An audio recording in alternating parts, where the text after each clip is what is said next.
So we try to study every material, see the properties, and then we provide a solution, a 360-degree solution for every material. So one part is the care. So if somebody's done their home a couple of years ago and they need everything to be brought back to, let's say, brand new condition. I have designed furniture with very minimal materials which are available in the market. I have designed furniture from some of the things which you will hang on the wall if you would buy from as a souvenir when you're traveling to Europe. I have also designed furniture infusing two different materials.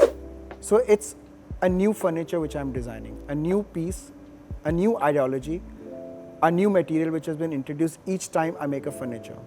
I was hunting for more work around back then, doing more pitches, and I said I'll gift my friend a lamp. And Ambassadors. I made that lamp from an upcycled Ambassador headlight. I had a lot of nostalgia sort of growing up with that car, and was walking through Chor Bazaar one day, found this really defunct car and was able to buy the headlights of it. And I made a lamp out of it, and that lamp got published in a few magazines and a few papers. From there I got the opportunity to do a custom lighting installation. And I said, why not? Welcome to the other side of the table. I am your host, Architect Tushar Mistry. I am truly delighted to welcome my distinguished guests for today, who are here to share their insights on the world of bespoke luxury products and services. First, we have industrial designer Ekant Singh, an artist and founder of Page 2813, a luxury furniture brand specializing in bespoke creation. We also have Arjun Rathi from Arjun Rathi Design, a Mumbai-based lighting studio and rural modern glass, India's first blown glass studio. Rounding it off with a unique perspective of bespoke luxury in our final guest, Runit Sawnwy, the founder and CEO of InstaClean Luxury Services, India's first end-to-end luxury care brand.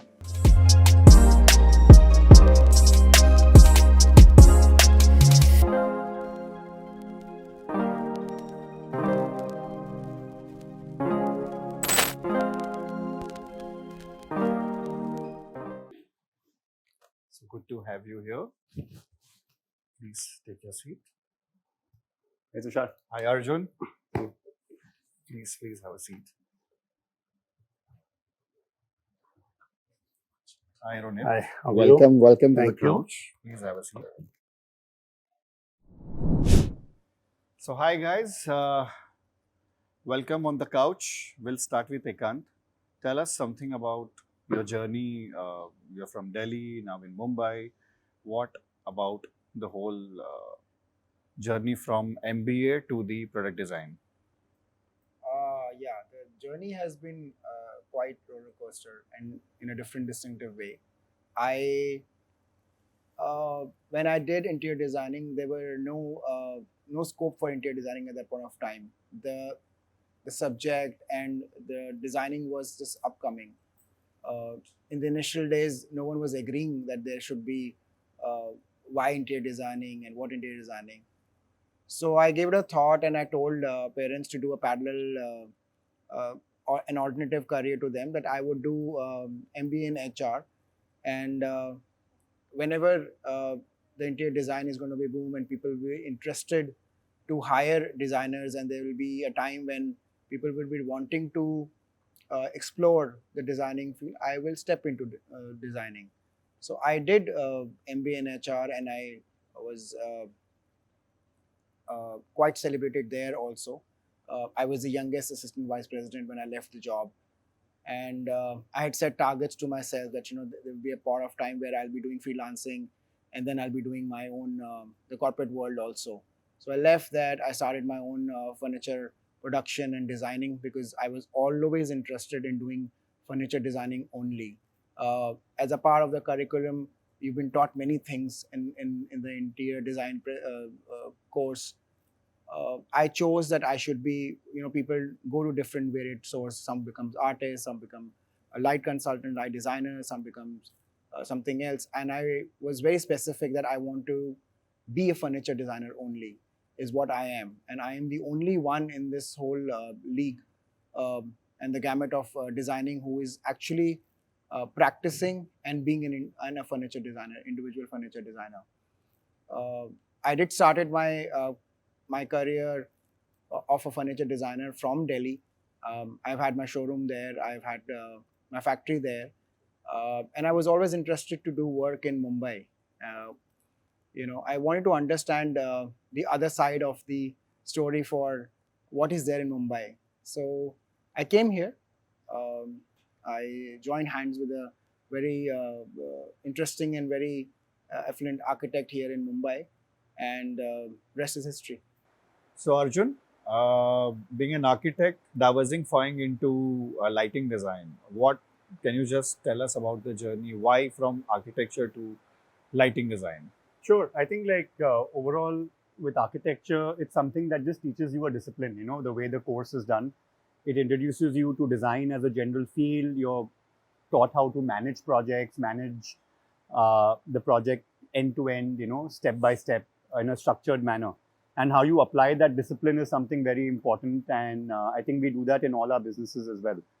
So, graduating as an architect and starting the practice in a very traditional way in 2012, we were doing a lot of bungalows, buildings, and there's a funny story that my first building, which I started in 2012, it was a port building in Mundra, and that got cancelled in the middle of construction, which I think is something which all architects face at some point of time. And a few months later, a very close friend of mine, his birthday was coming up as well, So I was hunting for more work around back then, doing more pitches, and I said I'll gift my friend a lamp. And Ambassadors. I made that lamp from an upcycled ambassador headlight. I had a lot of nostalgia sort of growing up with that car, and was walking through Chor Bazaar one day, found this really defunct car and was able to buy the headlights of it. And I made a lamp out of it, and that lamp got published in a few magazines and a few papers. From there, I got the opportunity to do a custom lighting installation. And I said, why not? And started applying my structured approach of architecture planning and ideas into very micro scale to create lighting installations. So the whole thing just sparked from there, initially. So for several years, we were doing architecture, interiors, and lighting. And over time, our projects got bigger and bigger to the point where I think in 2017, we did these 100-feet chandeliers at the Lodha World Towers. And it gave a lot of confidence for us to sort of approach lighting design and architecture and combine those two disciplines into our practice now. The way we approach the project, the way we finish those chandeliers in 17 to 18 days, all the way from the ceiling work. One of them had 33,000 crystals. The other piece had some 12,000 pieces of glass, handmade. And it gave us sort of confidence that this could be a great sort of an avenue for our studio to explore, because architecture up till then had been very start and stop. Projects would take a really long time. Working with developers back then, projects would take 4 to 5 years to finish. As a designer, when you're working as an architect or interior designer, it's very phase-wise fee structures. So with lighting design, it was very passionate for me, and I was able to convert my passion into something what we do full-time. And as a journey around then, we started taking part in a lot of exhibitions where we started showcasing our retail collections to the industry. I think we must have done about 35 shows from 2017 till the lockdown. So it really helped us get our brand out there, get our visibility as lighting designers, as architects now doing decorative lighting design. We were able to connect with a lot of the design community and understand how people in different parts of the country design light, how they create space. What modern design is in Bombay is not modern design in Kolkata and not in Bangalore. And sort of the whole process of exhibiting, meeting all these designers became this learning process to develop our own style, with lighting design, to the point where in the lockdown, we had a lot of issues importing our glass. For a long time, we were manufacturing all our metal frames, woodwork, craft work here in India and importing our glass from abroad. And we had a lot of issues in the lockdown, which led us to start our own glass studio here in Mumbai. So the Rural Modern Glass Studio is sort of India's first blown glass studio. Very typical to what you have in Murano, all those hot glass techniques, we've been able to bring it here to India. And it sort of really changed the way we also approach lighting design, That very structured approach to our early on work has now become very fluid. It's very mixing the boundaries of art glass, art lighting, so it's very exciting to see what work now we do 10 years ahead from now. Lovely. We have Runit. First of all, thank you for joining us in a very short notice. But I made sure that you are on this couch because this two gentlemen, what they design, is very bespoke, very curated, and with immense passion. Absolutely. So luxury is something that is an investment, and you deal into something very diversified from what they do, but it is a parallel industry. So tell us something about your journey and why this thought process of maintenance. People like run away from the maintenance part, and you have taken that, hammer on your shoe. So let's hear how and why. So thanks for having me, Tushar. Like anything, it starts from a necessity. Some time back, my parents had, needed some different various kind of maintenance for some high-end luxury furniture and stuff like that, chandeliers and all. And started looking around and seeing, if there was any service provider who was maybe providing a service, more on an international level, trusted service provider, so to say. And they couldn't find any. So from there we started, with the germ of the idea that, today's day and age, people are traveling abroad. They're buying very expensive interior decor furniture, bringing it back into India. All the biggest brands came into India. So people were consuming luxury in a very big way. And but they didn't have anyone to take care of these expensive luxury goods, which are also assets in some way. People have sentimental value, memories attached to things. And once they spend so much money on the interiors of their homes, there's no end to it today. So, we kind of built India's first end-to-end luxury care brand, where we can maintain, give you prevention services, repair, restore, anything within the interiors of a luxury home, all the way from your leathers, suedes, fabric upholsteries, carpets, chandeliers, art, metal, silver, anything, marble, different kinds of stones.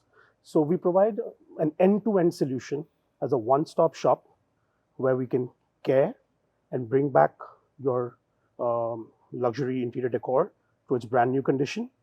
And then we have innovative preventions so that they don't go bad. So the whole concept is extending the life of your luxury goods and value preservation for our end clients. Lovely. For you, something that he does, I'll dig into that later on, which is something called that no touch technology. So whatever furniture pieces that you design, and for the lighting, especially the chandeliers, So you are only into... that is being designed by you, that will be preserved in a way which is there is no touch technology. He'll explain you us later. No, there's a huge why. requirement of this in our industry right now, because maintenance is something, as he said, it's an investment, it's an asset. That's exactly what we are also selling. When you're selling bespoke luxury, people are investing into your work, into your ideology. And maintenance is something that everybody wants a great agency to take care of it. Also, especially a specialist. Sorry. Yeah. No, sorry. Also, it's a very technical thing. Yeah. Once you get into the luxury space and once you get into expensive luxury goods, furniture, interior decor, etc., it needs very high technical knowledge. Every material is different. Right. Every material needs to be treated differently. Every material has different properties. So, there's a lot more that goes into it than just a clean or a deep clean, as they might say. Very true. It's extremely, at least that's how we are, it's extremely, technical, so to say. Right. So we'll start with the question or another segment with you, Ekant.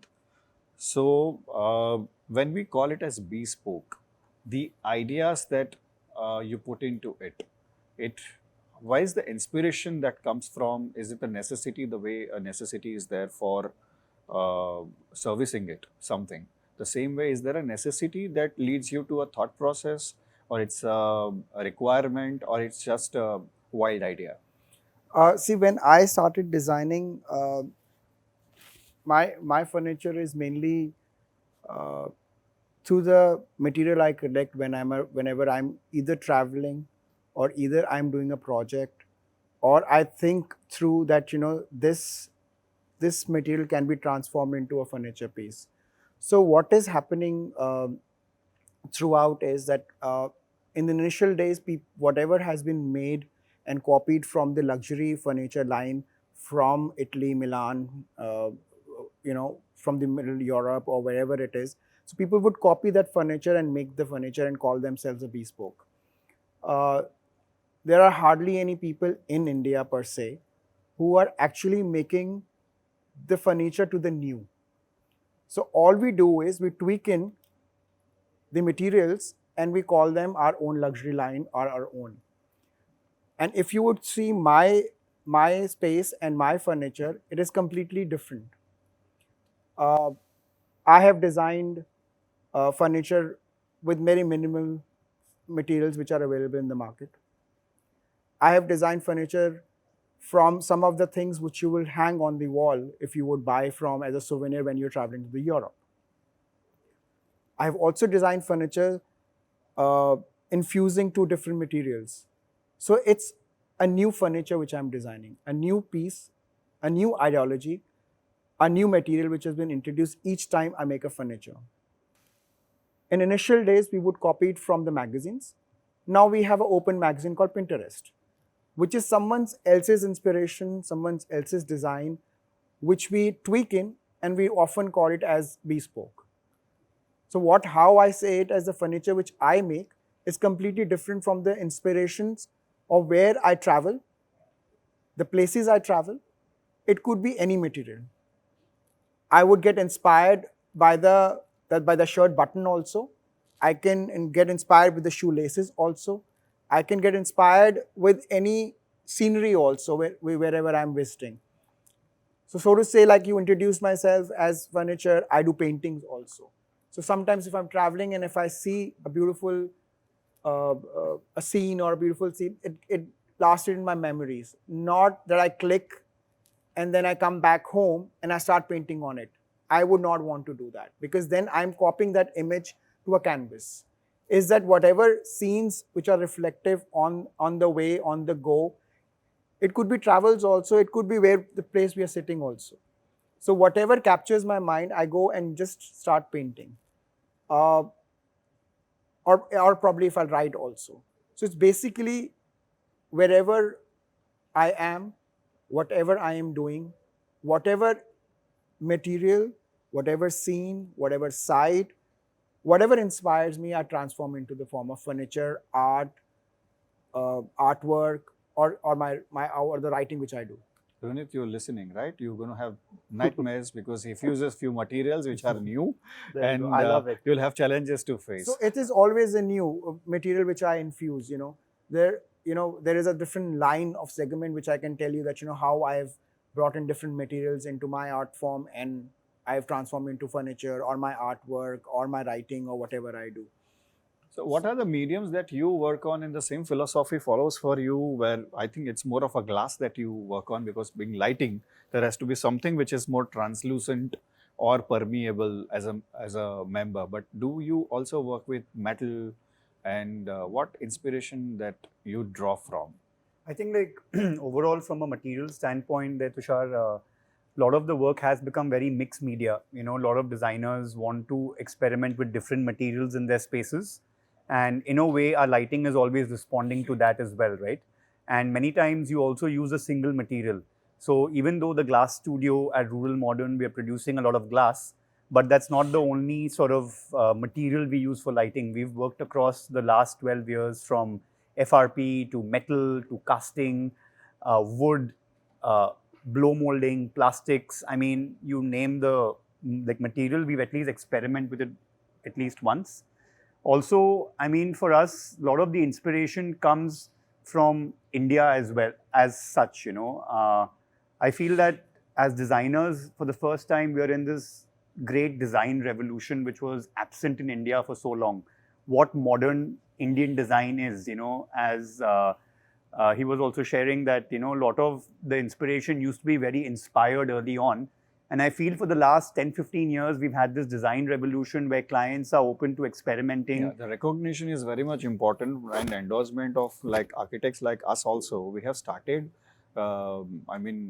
interacting with Indian designers for few things that I can tell you about, that the time frame, Absolutely. the cost of a shipment, the time taken, production taken, and the back-end service. No, absolutely. I think it's such a service-based industry, So you're taking the whole idea of this process of a bespoke service of what you're sort of doing, and just sort of trying to mix it with Indian ideology in like a certain way, right? And I was saying earlier that different parts of the country think like differently, and that's why you're always evolving.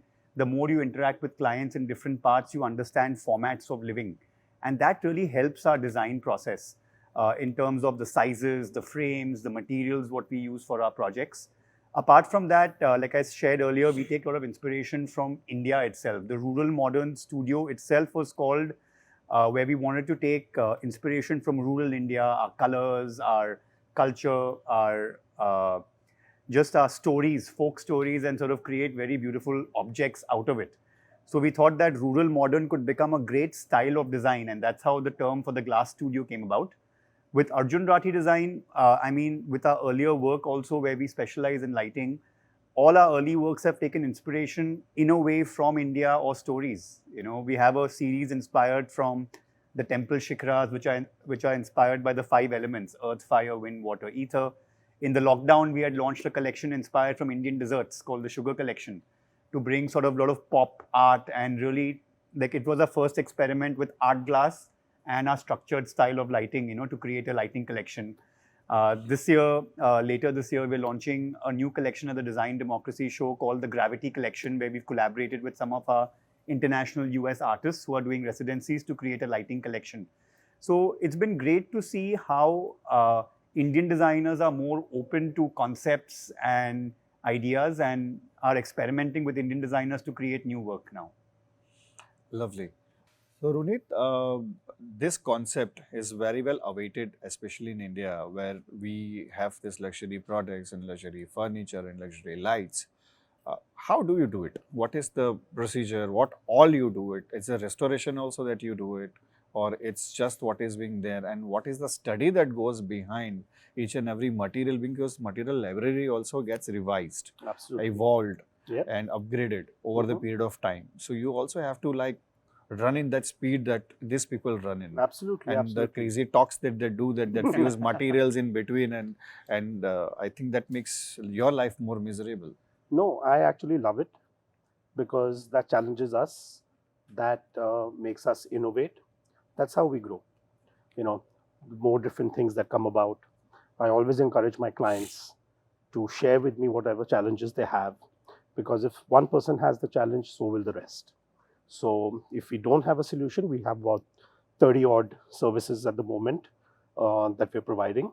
But in case there is something that we're not doing at the moment, we find the world's best solution for them, and then we start providing it for them. But as you were saying, yes, it is a very technical thing. Every material has different properties. The weather, atmosphere conditions affect each and every material in a different way.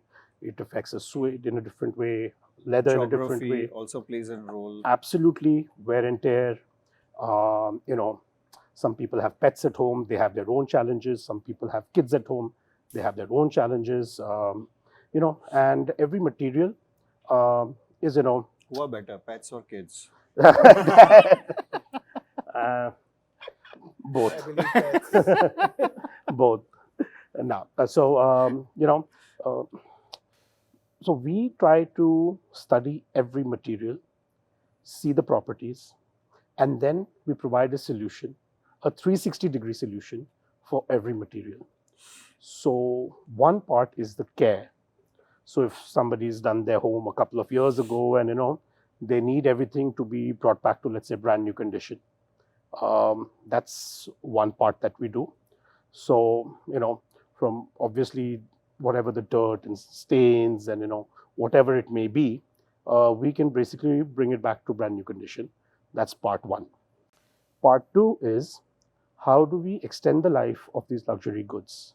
How do these things look good 24/7, 365 days a year without having to actually do something on a daily basis? That's where we have our prevention services. So with the prevention services, what happens is we have about 8 to 10 different preventions we do, again, depending on the material that we're working on. But on a large, just a broad stroke, we can prevent from all kinds of dirt, stains, mold, fungus, mildew, odor, sunlight fading. A lot of people have problem of their furniture fading eventually due to the sunlight, fire retardancy. So, about 10 different kind of preventions, and we keep adding on if we realize that, there's a need, something else is spoiling the furniture or the material as we go along.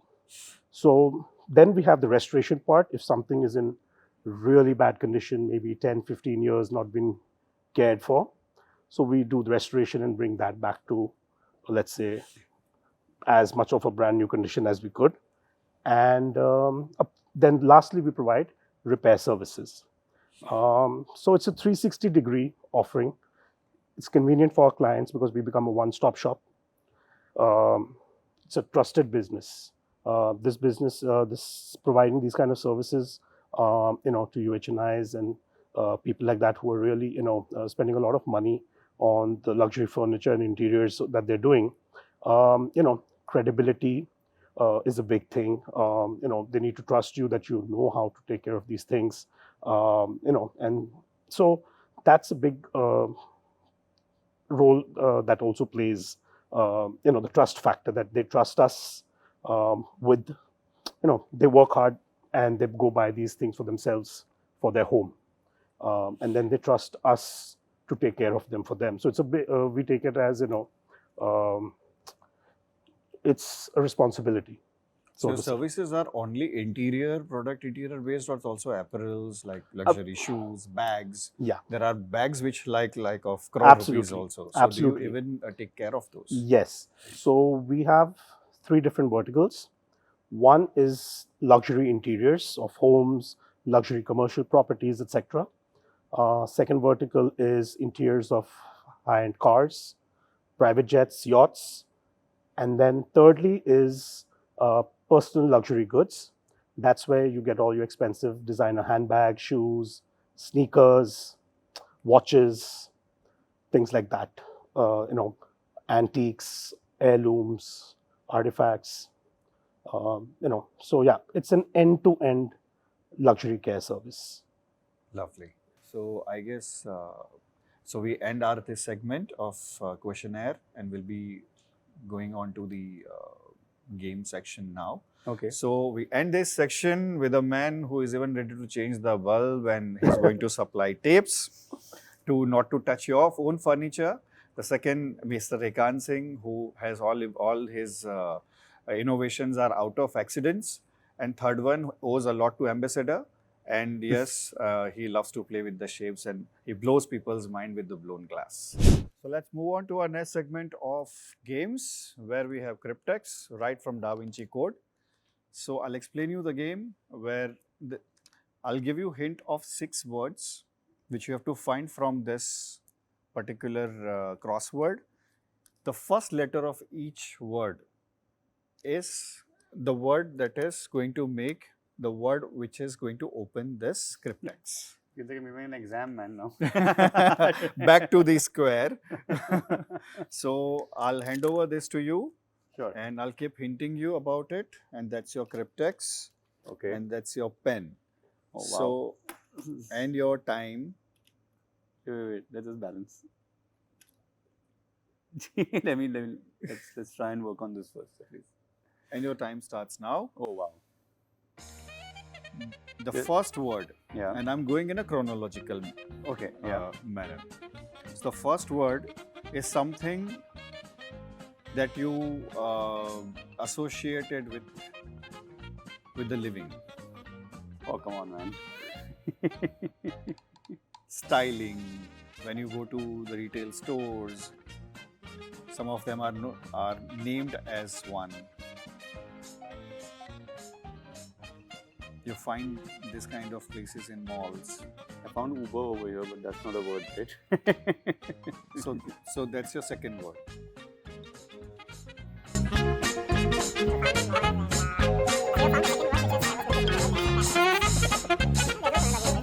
Yeah, I can go backward. It's also backwards, or it's also front. Backward also. Oh, wow. Backward, frontward. So Wow. I'm telling you have found the second. Okay, so word. the first one is what you find in styling stores. Yeah.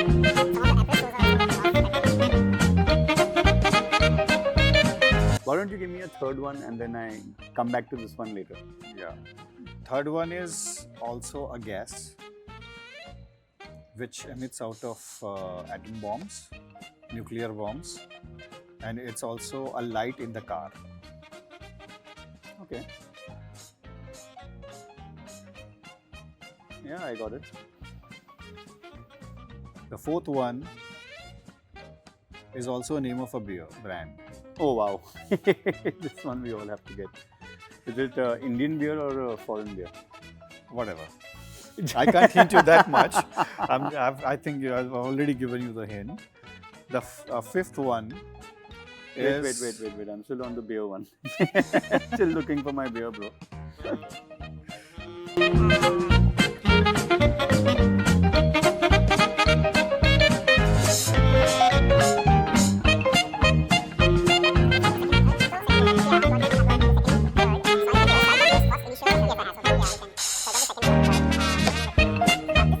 Just give me the next one. So while searching for it, I'll find your So beer the brand. fifth one Yeah. is something,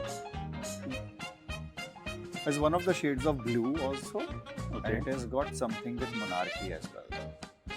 So am I looking for a color or am I Looking for a word. looking for a word which has shade of blue and monarchy in it? Yeah.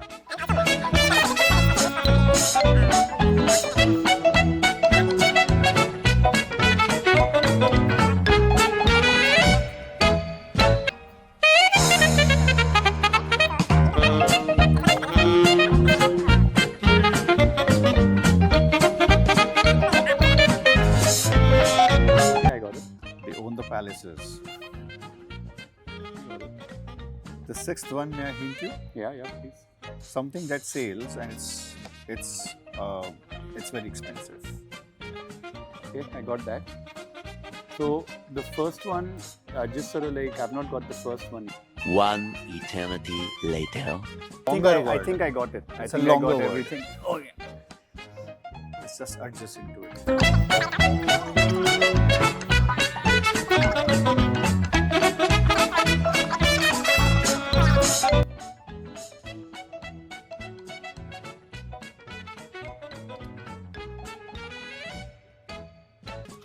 Yes. Lovely. And the time stops. So as I said, this is your crossword puzzle paper. That's your pen, and your time starts now. And I'll start hinting you in chronological manner. The first word is April clothing retail outlet in any mall that you find. Zara. A little bit lower than that.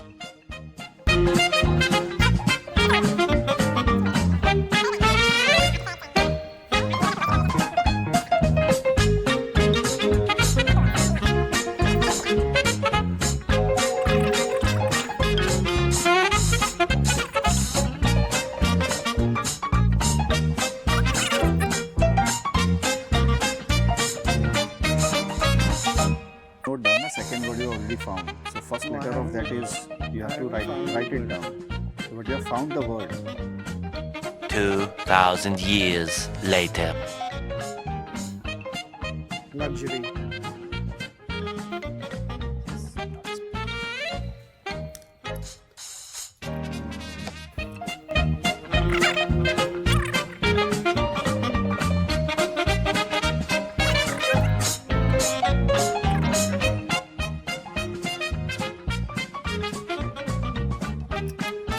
Cool. And time stops. This is your crossword puzzle, Okay. from which you have to find 6 words. Mhm. Initial first letter is the letter which will make 6 letters of the final word, from which you'll open this gift bags. Okay? Done. And you can write it down here, and I'll give you all the hints in chronological manner. Okay. Like if it is Tushar, then T related first ones, letter. then U related Got it. ones. So I'll give you those hints, Okay. which I've given it to them as well. Okay. Quicker one wins that. Done. So that's your paper, and that's your pen, and your time starts now. Wait. So My first time word, starts now. Yeah. So first word is a apparel and your artifacts retail store, a big store found in every mall.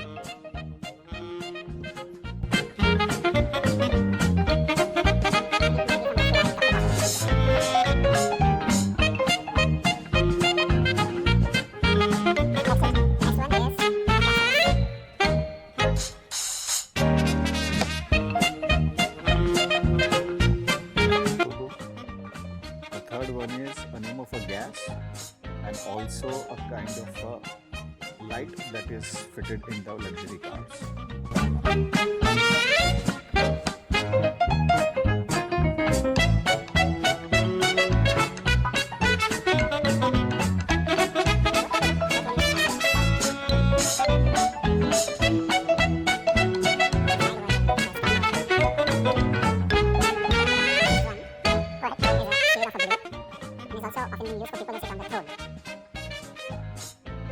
A few moments later. I got these letters. If you can tell me, the last one is correct, what you have found. That's the last word. So This one. put that letter at the last. Got it. So I've given you chronological way.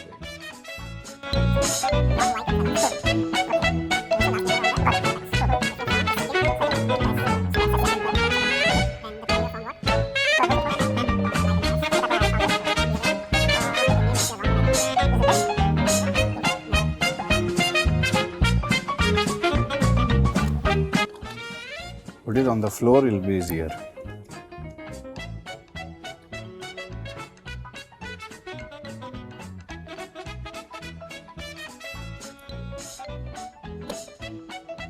Alignment. It's aligned. Yep. Cool.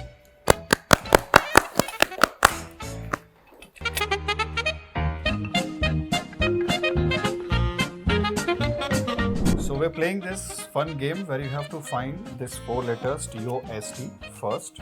Whosoever finds it, the complete word wins the game. Okay. We start with you. The first 2 rows are not accessible. There is nothing written on that. Okay. There are 26 T's, 13 O's, and 13 S. So you start with it. All right. Start. Start.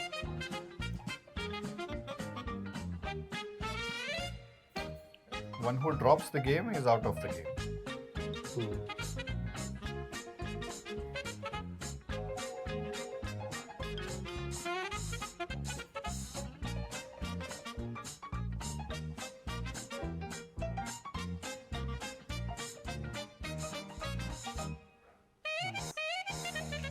Jesus Christ.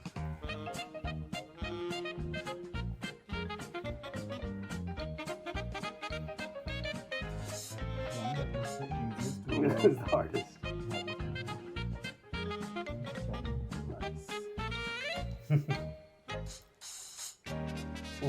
That was piece of What are we doing wrong?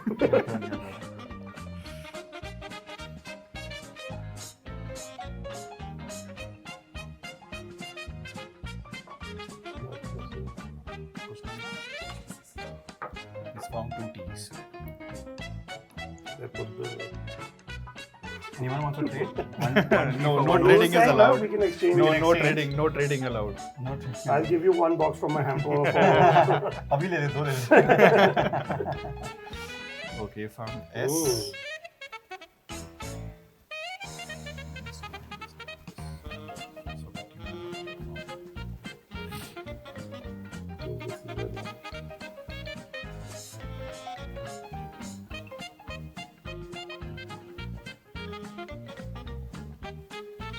Oh. think the luck is at your side. He's a player.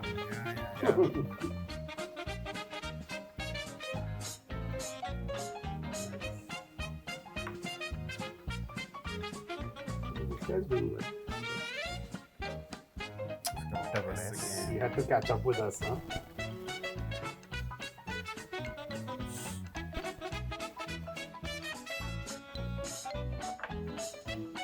Two ways. Yes. What a great No, you have double T's, no?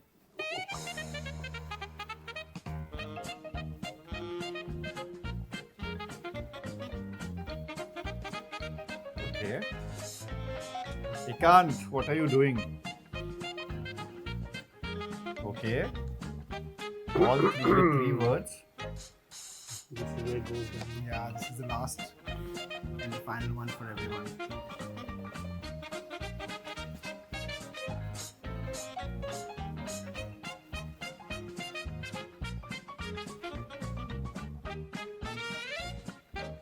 I'm trying just not to drop it. Okay, yeah. and he wins. Either of you want to try your luck for the second? जब तक नहीं गिरे चलो.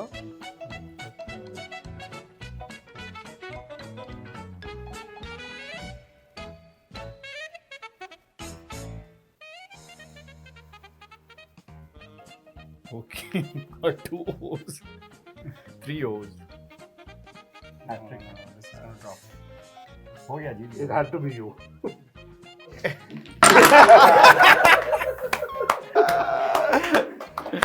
At least he got the correct Yes. break out of it. He got it, but then he lost it. Nice one. Winner of this hamper. Any guesses, gentlemen? Oh man, that was so slow. I think I'll Arjun, take it. I'll take it. It's fine. I think Arjun, or maybe him. इसका भी मैं box So, what opening is the video guess बना in सकता that? हूँ उसका. Maybe Arjun or Okay, him. okay, One Arjun. guess. Arjun, what's your gut feeling? Are you winning or not? You know, I don't know. I think this guy came. He finished his segment the fastest in the shoot. I don't know if I'm winning or not.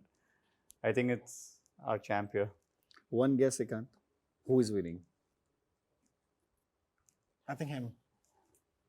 You? I think me. So, Don't make me look bad now. I'm the only one that said me. It is coming to you only. yes, it's you who wins the hamper. You were the Thank you. fastest of all. Thank you See, so my much. hints were correct. Yes, You your win hints the were- hamper. Your hints were very good. You need to Now be a that you've won quiz the master. hamper. You need to be a quiz master. So, Thank you. Runit wins is the fastest one, but we have something for you both as well. Can we- consolation has come. So, if you can put it on the floor. Oh. All right. So, this is for you. Thank For you. participation. The camera has fallen off. No. It has. This one is for you. Thank you for participating.